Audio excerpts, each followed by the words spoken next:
Hello everyone, welcome to our channel common physics. आज जो हम डिस्कस करेंगे वो magnetic field due to a bar magnet और मैग्नेटिक डाइपोल या बार मैग्नेट के लिए हम मैग्नेटिक फील्ड के लिए एक्सप्रेशन फाइंड आउट करेंगे on its axis as well as on its equator. Axial line और इक्वेटोरियल लाइन पे किसी पॉइंट के ऊपर हमें किसी बार मैग्नेट की वजह से या मैग्नेटिक डाइपोल की वजह से कितना मैग्नेटिक फील्ड देखने को मिलता है, ये आज हम यहाँ पर डिस्कस करेंगे। तो जैसे हमने इलेक्ट्रिक डाइपोल के लिए फाइंड आउट किया था, बिल्कुल सेम वैसे ही चलेगा। तो अगर आप पहले उसको रिवाइज करना चाहें इलेक्ट्रिकल डाइपोल वाले को, तो आप उसको रिवाइज कर लें, कोई दिक्कत नहीं आएगी इसके अंदर। तो चलिए स्टार्ट करते हैं। ये मान लीजिए आपके पास कोई बार मैग्नेट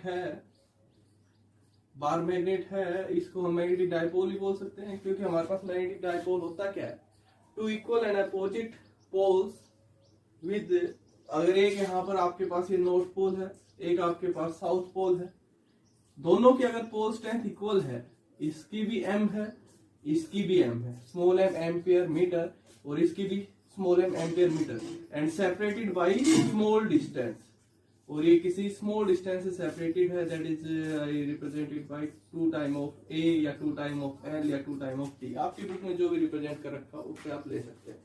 तो अगर बार मैग्नेट के बीच की डिस्टेंस, जो इन दो पोल्स के बीच की डिस्टेंस अगर बहुत ही कम है, तो हम इसको मैग्नेटिक डाइपोल का नाम दे सकते हैं। तो चाहे वो एग्जाम में आपसे बार मैग्नेट के लिए पूछे, चाहे वो मैग्नेटिक डाइपोल के लिए पूछे, सेम एक्सप्रेशन आपने फाइंड आउट करनी है। तो यहां से हम मान लेते हैं ये इसका मिड पॉइंट हो गया, ओ नाम दे देता हूं।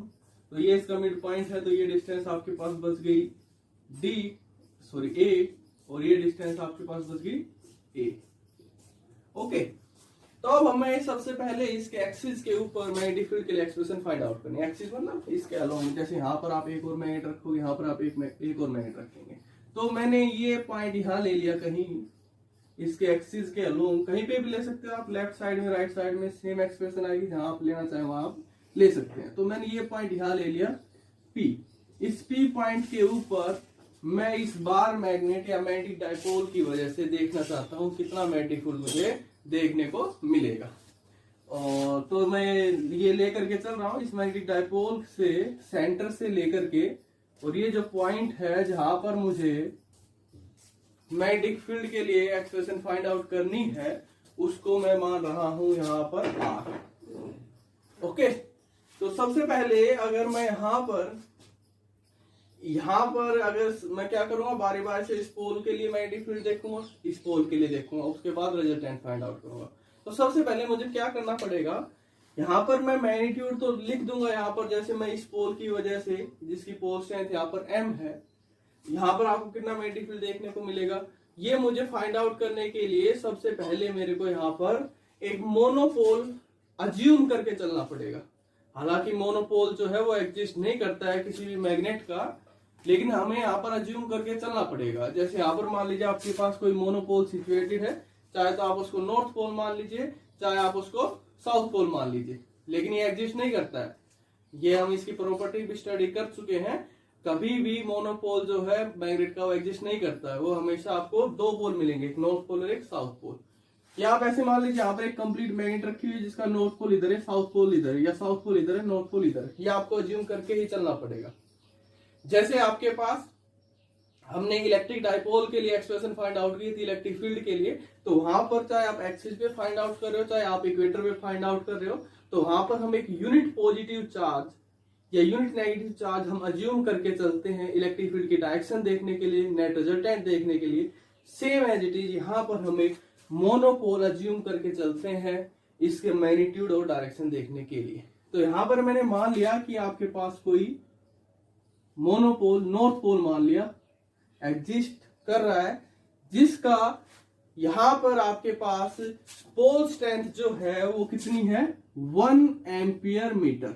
ये ध्यान रखना, पोल स्ट्रेंथ कितनी लेनी है आपने, 1 एम्पियर मीटर। जहां पर वहां पर जैसे आपने वहां पर चार्ज पार्टिकल का जो चार्ज जो लिया था वो कितना था, 1 कूलम था। सेम वैसे ही आपने यहाँ पर यूनिट पोल स्ट्रेंथ का आपने पोल मान करके चलना है। चाहे नॉर्थ पोल ले लो, चाहे साउथ पोल ले लो, वो आपकी मर्जी, डायरेक्शन अपोजिट हो जाएगी लेकिन रिजल्टेंट सेम आएगा। तो यहाँ पर हमारे पास एक पोल, ये इधर की साइड इसका नॉर्थ पोल है, इधर की साइड इसका साउथ पोल है, इसकी pole strength m, ampere metre है, इसकी pole strength M ampere metre है। तो यहां पर आपने जो मोनोपोल जो यहां पर माना है, जिसकी पोल स्ट्रेंथ जो है 1 एम्पियर मीटर है। तो अब इससे क्या होगी, कैलकुलेशन इजी हो जाएगी, हमें डायरेक्शन भी जो है वो देखने को मिल जाएगी। तो देखिए कैसे करेंगे। सबसे पहले अगर मैं इस पोल की वजह से फाइंड आउट करता हूं, तो इस पोल की वजह से मुझे कितना मैग्नेटिक फील्ड देखने को मिलेगा, नाम देता हूं इसको B1 का, that is equal to mu naught upon 4 pi m upon distance of separation between them. कितनी है यहाँ पर, अगर आपके पास ये r है, ये आपके पास यहाँ तक की डिस्टेंस a है, तो ये हमारे पास कितनी बच जाएगी, r माइनस a का स्क्वायर। जैसे हमने जो लास्ट टाइम जो प्रॉपर्टी जो डिस्कस की थी, उसके अंदर मैग्नेटिक के हमारे पास जो मैग्नेटिक फील्ड जो आए, फोर्स जो आता है हमारे पास किन्हीं दो पोल्स के बीच में, वो कितना आता है, म्यू नॉट अपॉन 4 पाई m1 m2 upon r square. यही तो होता है हमारे पास, म्यू नॉट अपॉन 4 पाई m1 m2 upon r square. तो यहाँ पर आपके पास ये जो है, आपको एक पोल की वजह से मैग्नेटिक फील्ड देखने को मिलता है इतना। तो यहाँ पर आपके पास, अगर मैं यहाँ पर थोड़े टाइम के लिए बोल दूं कि इन दोनों का पोल स्ट्रेंथ अगर इक्वल है, तो मैं क्या लिख सकता हूँ, F is equal to mu naught upon 4 pi m into M upon r square. ठीक है, तो यह आपके पास, इसको मैं कैसे लिख सकता हूँ, mu naught upon 4 pi m by R square into M. तो ये आपके पास क्या हो जाएगा, F is equal to M B. ये आपके पास आ जाता है फोर्स। तो यहाँ पर B के लिए जो आपके पास वैल्यू होती है वो क्या होती है, mu naught upon 4 pi m by R square. जैसे आपके पास इलेक्ट्रोस्टैटिक फोर्स ऑफ इंटरेक्शन होता है, सेम वैसे आपके पास ये आपके पास मैग्नेटिक फोर्स ऑफ इंटरेक्शन होता है। तो आपके पास जो वैल्यू जो होती है मैग्नेटिक फील्ड की किसी भी पोल की वजह से, वो आपके पास इतनी होती है। उस पोल की पोल स्ट्रेंथ कितनी है, म्यू नॉट अपॉन 4 पाई, जितनी डिस्टेंस पे आप देख रहे हो उसका स्क्वायर। तो अब यहां से ये हमारे पास वैल्यू आ गई इस नॉर्थ पोल की वजह से। अब डायरेक्शन और देख लेते हैं। ये यहाँ पर नॉर्थ पोल, ये यहाँ पर हमने जो माना नॉर्थ पोल माना है। तो डायरेक्शन किधर की साइड, दोनों एक दूसरे को रिपेल करेंगे, दोनों एक दूसरे को रिपेल करेंगे, तो ये किधर की साइड जाएगा, इधर की साइड जाएगा, क्योंकि ये इसके ऊपर फोर्स एक्सर्ट करेगा। फोर्स एक्सर्ट करेगा तो ये किधर की साइड जाएगा, इधर की साइड। तो B1 जो है वो इधर की साइड है। अब अगर मैं साउथ पोल की वजह से देखता हूं, तो साउथ पोल की वजह से कितना होगा, B2 नाम दे देता हूं, म्यू नॉट अपॉन 4 पाई, पोल स्ट्रेंथ m है, डिस्टेंस कितनी हो जाएगी, ये r है, ये a है, तो r प्लस a का स्क्वायर। ओके, अब बात कर लेते हैं इसकी डायरेक्शन की। तो डायरेक्शन किधर हो जाएगी, ये साउथ पोल है, ये नॉर्थ पोल आपके पास है।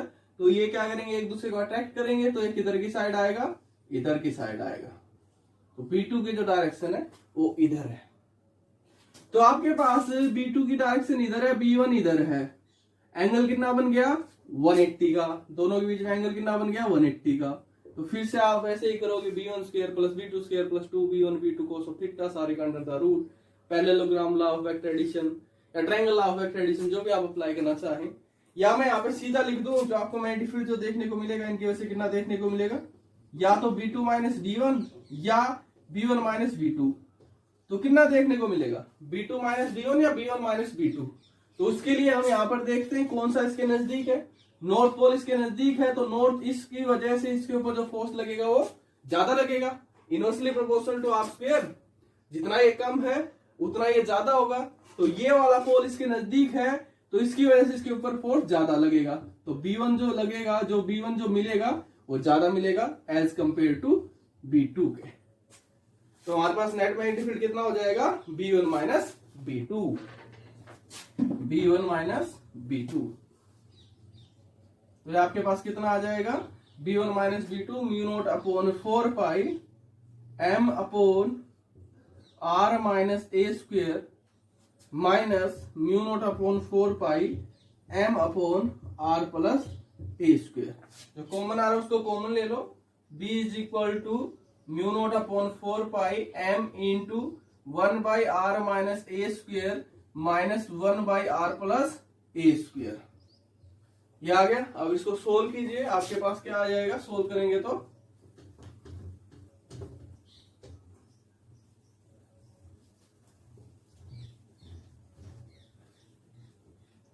वही एक्सप्रेशन आएगी जो आपके पास इलेक्ट्रिक डाइपोल के लिए आती है, बस यहाँ पर थोड़ी सी जो ये आपके पास जो इनके लिए जो आपने सिंबल जो लिए वो हमारे पास अलग आ जाएंगे।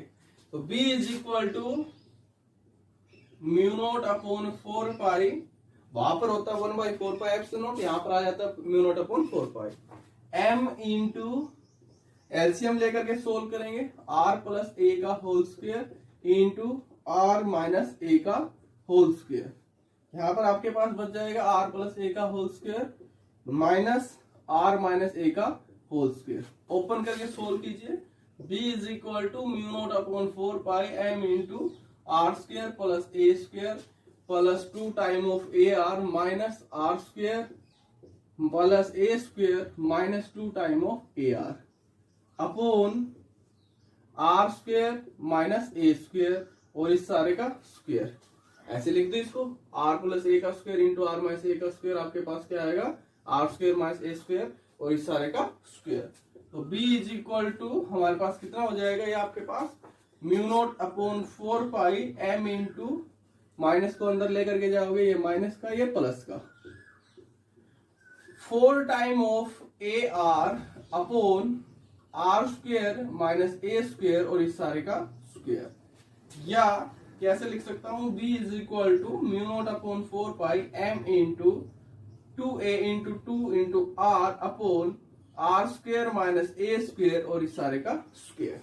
क्यों लिखा है, क्योंकि आपके पास m इंटू 2a क्या होता है, मैग्नेटिक डाइपोल मूवमेंट। जो हमारे पास मैग्नेटिक डाइपोल मूवमेंट था वो यही तो था, pole strength of either pole multiply by distance of separation between these two poles. तो ये आपके पास क्या बन गया, मैग्नेटिक डाइपोल मूवमेंट। तो ये हमारे पास क्या आ गया, magnetic field is equal to B is equal to mu naught upon 4 pi capital M 2 into R upon R square minus A square इस सारे का whole square.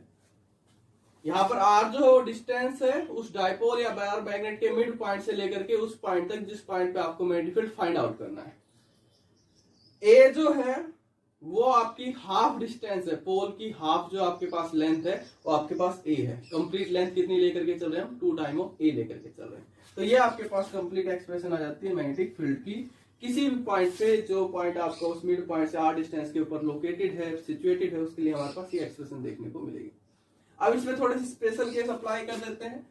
If r is much greater than a, मतलब कहने का अगर वो point जो है वो उससे काफी दूर है, उस डाइपोल से काफी दूर है, तो उस केस में क्या होगा, हम a को नेग्लेक्ट आउट कर सकते हैं। जैसे ये आपके पास पॉइंट है, ये आपके पास डाइपोल है जिसकी लेंथ आपके पास 2a है और पॉइंट जो बहुत दूर है, r जो बहुत दूर है, r जो है वो काफी दूर है, उस केस में क्या होगा, हम a को नेग्लेक्ट आउट कर सकते हैं। a को नेग्लेक्ट आउट कर सकते हैं तो हमारे पास b की क्या वैल्यू आ जाएगी, mu naught upon 4 pi m into 2r upon r is to the power 4। इसको मैं कैसे लिख सकता हूं, ऐसे लिख दूं, तो b is equal to mu naught upon 4 pi m upon 2 time of capital M है ये, इसमें कंफ्यूज मत होना, वो स्मॉल m था पोल स्ट्रेंथ, ये कैपिटल M है dipole movement, magnetic dipole movement, ampere metre square में इसको मेजर करते हैं, अपॉन r क्यूब।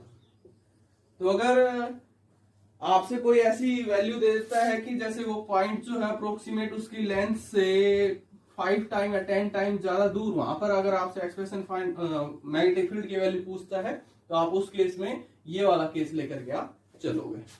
ओके, अब जरा इसको इलेक्ट्रिक जो हमारे पास डाइपोल उसके साथ रिलेट करके देखते हैं। उसके लिए हमारे पास क्या आई थी value, E is equal to 1/4 pi epsilon naught 2 time of P upon r cube. Same सा है थोड़ा सा, ये भी directly proportional to r cube के, ये भी यही था directly proportional to r cube के। यहाँ पर ये constant mu naught upon 4 pi, यहाँ पर आपके पास ये वाला कौन सा है 1/4 पाई एप्सिलॉन नॉट। यहाँ पर मैग्नेटिक डाइपोल मूवमेंट, यहाँ पर इलेक्ट्रिक डाइपोल मूवमेंट, यहाँ पर भी 2, यहाँ पर भी 2, सेम रिजल्ट है। ओके, अब आ जाइए जरा इक्वेटर या इक्वेटोरियल लाइन के लिए। तो ये आपके पास जैसे कि आपके पास कोई मैग्नेटिक डाइपोल है या बार मैग्नेट है, पोल स्ट्रेंथ दोनों की इक्वल है। ये आपके पास मान लीजिए नॉर्थ पोल है, ये आपके पास साउथ पोल है। इसकी भी pole strength small m ampere metre है, इसकी भी pole strength small m ampere metre है। इसकी जो लेंथ जो है मैग्नेटिक डाइपोल की जो लेंथ जो है वो वही लेकर के चल रहे हैं 2 टाइम ऑफ a। ये इसका मिड पॉइंट, तो ये डिस्टेंस बच जाएगी कितनी a, ये डिस्टेंस बच जाएगी कितनी a। अब इसके इक्वेटर पे मान लीजिए ये कहीं हमने कोई पॉइंट ले लिया, P पॉइंट यहाँ ले लिया। इस पॉइंट पे आपको बताना है कितना मैग्नेटिक फील्ड देखने को मिलेगा। तो देखिए कैसे करेंगे, वैसे ही करना जैसे आपने इलेक्ट्रिक डाइपोल के लिए किया था, बिल्कुल सेम वैसे ही हमारे पास ये चलेगा। यहां से सबसे पहले आपने क्या काम करना, वही आपने एक मोनोपोल यहां पर मान करके चलना है, जिसकी पोल स्ट्रेंथ जो है वो आपने 1 एम्पियर मीटर जो है वो लेकर के चलनी है। नॉर्थ मान लीजिए चाहे साउथ मान लीजिए, आपकी मर्जी है। जैसे मैंने यहाँ पर मान लिया आपके पास कोई इस बार साउथ मान लेते हैं। यहाँ पर आपके पास साउथ पोल जो है, साउथ जो पोल है जिसकी पोल स्ट्रेंथ जो कितनी 1 एम्पियर मीटर जो है वो यहाँ पर एग्जिस्ट कर रहा है। ठीक है, तो सबसे पहले यहाँ पर ये आपके पास डिस्टेंस हो गई 2a, ये a, ये हम इसके सेंटर से ये डिस्टेंस मान लेते हैं। हमारे पास कितनी है r डिस्टेंस आपके पास है। तो सबसे पहले मैं इस पोल की वजह से देखता हूं, यहाँ पर इस पोल की वजह से यहाँ पर देखूंगा इस पॉइंट P के ऊपर ड्यू टू नॉर्थ पोल आपको कितना मैग्नेटिक फील्ड देखने को मिलेगा, μ0/4 पाई। ये एंगल मान लेता हूं थीटा है, ये आपके पास r है, ये आपके पास a है। ये डिस्टेंस कितनी बच जाएगी r² + a² और इसके पावर 1/2। ये नाम दे देते हैं इसको, ये पॉइंट O हो गया, ये a हो गया, ये b हो गया, ये p हो गया। μ0/4 pi pole strength small m upon AP²। तो μ0/4 pi small m r² + a² raise to the power 1/2 और इस सारे का स्क्वायर, ये बचेगा।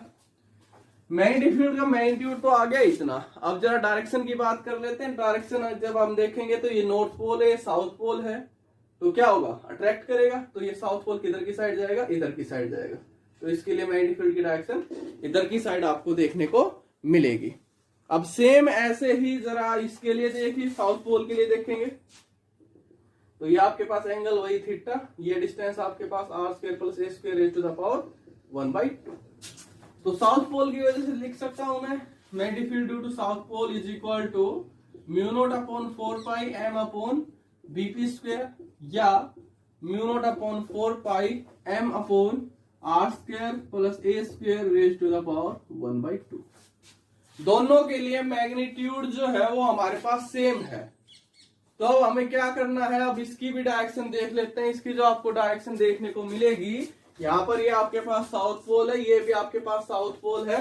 तो इस केस में क्या होगा, ये इसको रिपेल करेगा।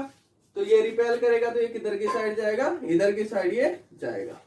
तो इस पे जो फोर्स लग रहा है ड्यू टू साउथ पोल आपको इधर की डायरेक्शन में देखने को मिलेगा। तो अब दोनों का मैग्नीट्यूड सेम है। अब नेट मैग्नेटिक फील्ड की अब अगर हम बात करें, नेट मैग्नेटिक फील्ड आपको कितना देखने को मिलेगा, तो कैसे फाइंड आउट करेंगे, फिर से वही हम यहाँ पर केस अप्लाई करेंगे, हॉरिजॉन्टल कंपोनेंट वर्टिकल कंपोनेंट। तो जैसे यहाँ पर मैं इसके पैरेलल, इसके एक्सिस के पैरेलल कोई लाइन यहाँ पे ड्रा कर देता हूँ।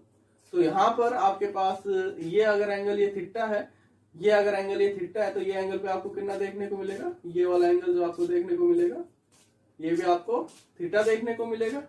यहाँ पर इसके लिए तो यहाँ पर ये वाला एंगल पे आपको कितना देखने को मिलेगा, थीटा एंगल आपको यहाँ पर देखने को मिलेगा। तो यहाँ पर अगर मैं देखता हूँ इस नॉर्थ पोल के लिए आपको 2 कंपोनेंट मिलेंगे, एक कोस कंपोनेंट मिलेंगे, एक साइन कंपोनेंट मिलेगा, जिसकी वजह से यहाँ पर आपको जो कोस कंपोनेंट जो मिलेगा वो एंगल की साइड मिलेगा, जो किधर की साइड मिलेगा, आपको इधर की साइड मिलेगा, कोस ऑफ थीटा। और साइन कंपोनेंट जो मिलेगा वो आपको किधर मिलेगा, इधर की साइड मिलेगा। जिस इधर की साइड एंगल होता है उधर की साइड हम कोस कंपोनेंट लेकर के चलते हैं, दूसरी साइड हम साइन कंपोनेंट लेकर के चलते हैं, साइन ऑफ थीटा। ये एंगल एक बार देख लेना, मैं चाहूंगा आप इनको खुद करके देखें ये एंगल थीटा के बराबर आता है या नहीं आता है। सेम वैसे ही करना जैसे हमने इलेक्ट्रिक डाइपोल के लिए किया था, बिल्कुल वैसे ही अब हमें यहाँ पर इसके केस में भी करना है।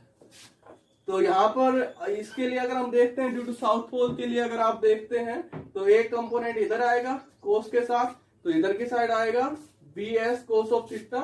दूसरा इधर की साइड आएगा अपवर्ड डायरेक्शन में कौन सा component, vertical component BS sine of theta. तो यहां पर ड्यू टू नॉर्थ पोल ये आपके पास इधर की side, due to south pole ये आपके पास इधर की साइड, मैग्नीट्यूड दोनों का बराबर है, तो इनकी वजह से क्या होगा, एक दूसरे के बीच में एंगल 180, तो इनकी वजह से net effect 0।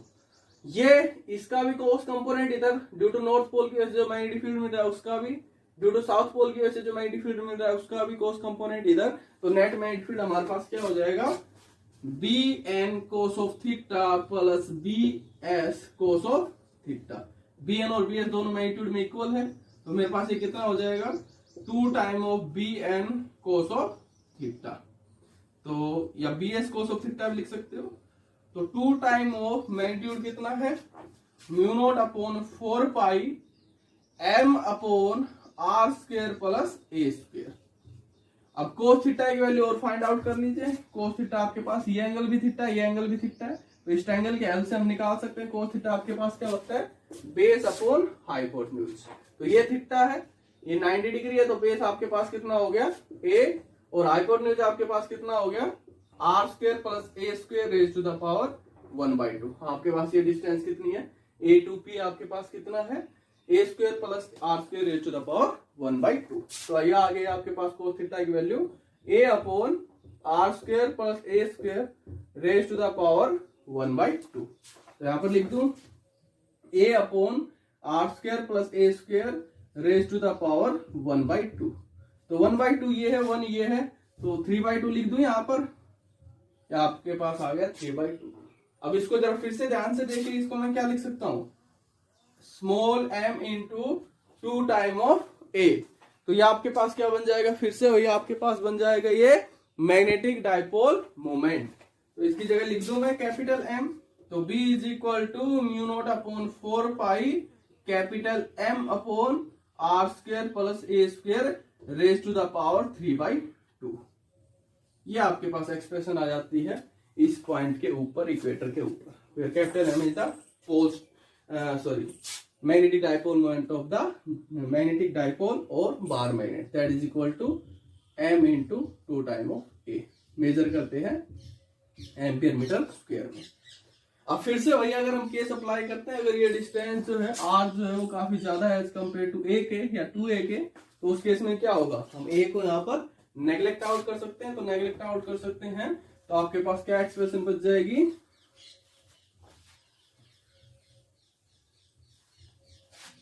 B is equal to mu naught upon 4 pi M upon R जो है वो काफी बड़ा है एज कम्पेयर टू A के, तो R square raise to the power 3/2। तो आपके पास बच गया mu naught upon 4 pi M upon R cube. Equator के लिए हमारे पास ये आ जाता है, एक्सिस के लिए हमारे पास आया था mu naught upon 4 pi 2 time of R cube. Same result जो हमारे पास इलेक्ट्रिक डाइपोल के लिए देखने को मिलता है। मतलब कहने का एक्सिस के ऊपर आप यहां से अगर 10 सेंटीमीटर डिस्टेंस पे अगर आप मैग्नेटिक फील्ड देख रहे हो, that is equal to B1, और यहां से इक्वेटर के ऊपर भी आप 10 सेंटीमीटर के ऊपर मैग्नेटिक फील्ड देख रहे हो, that is equal to B2।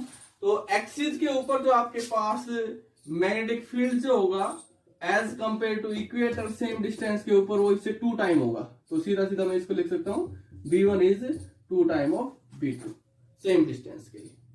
यही रिजल्ट हमारे पास इलेक्ट्रिक डाइपोल के लिए आया था, सेम आता है।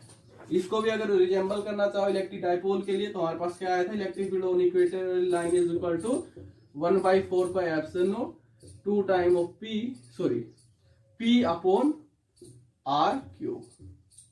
सेम वैसे ही है। तो इनको करने से पहले एक बार उनको आप रिवाइज कर लेना, या इनको करके अगर वो आपको अच्छे से आते हैं तो इसको करके दोनों को एक साथ आप रिवाइज करेंगे।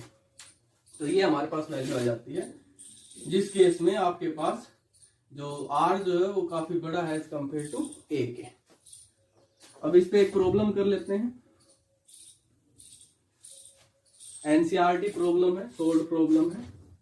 एनसीईआरटी बुक में आपको आर्टिकल नहीं मिलेगा, क्योंकि एनसीईआरटी जो है वो एक बार जो आर्टिकल हो जाता है उसको बार बार रिपीट नहीं करता है। तो जो ऐसा ही आर्टिकल इलेक्ट्रिक डाइपोल के लिए हो चुका है तो वो बार बार इसको रिपीट नहीं करेगा। लेकिन न्यूमेरिकल गिवन है, तो न्यूमेरिकल गिवन है तो एग्जाम में वो आपसे आर्टिकल भी पूछ सकता है, न्यूमेरिकल भी पूछ सकता है, तो ये करना जरूरी है।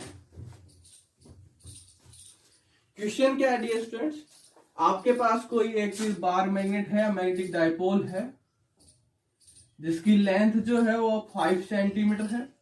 इसकी जो लेंथ जो है वो 5 सेंटीमीटर है आपके पास, और इसका जो मैग्नेटिक डाइपोल जो मूवमेंट जो है, पोल स्ट्रेंथ नहीं है, डायरेक्ट आपको मैग्नेटिक डाइपोल मूवमेंट गिवन है 0.4 एम्पियर मीटर स्क्वायर। आपको बताना है इस डाइपोल के मिड पॉइंट से एक्सिस के ऊपर, जो यहां से ये पॉइंट जो है पी पॉइंट 50 सेंटीमीटर दूर है। यहां पर बताइए कितना मैग्नेटिक फील्ड देखने को मिलेगा, और इक्वेटर पे भी यहां से 50 सेंटीमीटर डिस्टेंस के ऊपर कितना मैग्नेटिक फील्ड आपको देखने को मिलेगा ड्यू टू दिस डाइपोल, ये आपने बताना है। तो बता सकते हैं यहां पर अब आपके पास जो है 2a is equal to 5 centimetre, या a is equal to 5/2 that is equal to 2.5 centimetre. Magnetic dipole movement जो हमारे पास कितना है 0.4 एम्पियर मीटर स्क्वायर, आर कितना है 50 सेंटीमीटर। तो सबसे पहले इनको एसआई सिस्टम में कन्वर्ट कीजिए, तो ये आपके पास हो जाएगा 5 × 10⁻² मीटर, 2.5 × 10⁻² मीटर, 50 × 10⁻² मीटर, या that is equal to 0.5 metre. तो ये आपके पास हो गया। अब हमें सबसे पहले एक्सिस के ऊपर निकालते हैं। तो एक्सिस के ऊपर यहाँ पर आपको दिख रहा है ये जो पॉइंट जो है इससे अप्रोक्सीमेटली 10 टाइम है, अप्रोक्सीमेटली 10 टाइम है। तो हम ये वाला केस अप्लाई कर सकते हैं डायरेक्ट, आपको वो वाला लेकर के चलने की जरूरत नहीं है, R square minus A square उसका स्क्वायर इंटू आर। उससे करते उससे भी कर लेना, ज्यादा डिफरेंस नहीं आएगा। मैं चाहूंगा आप उससे खुद करके देखें, मैं ये केस अप्लाई कर रहा हूँ उस पर। तो एक्सिस के ऊपर हमारे पास कितना आ जाएगा μ0/4π 2 time of m upon r cube.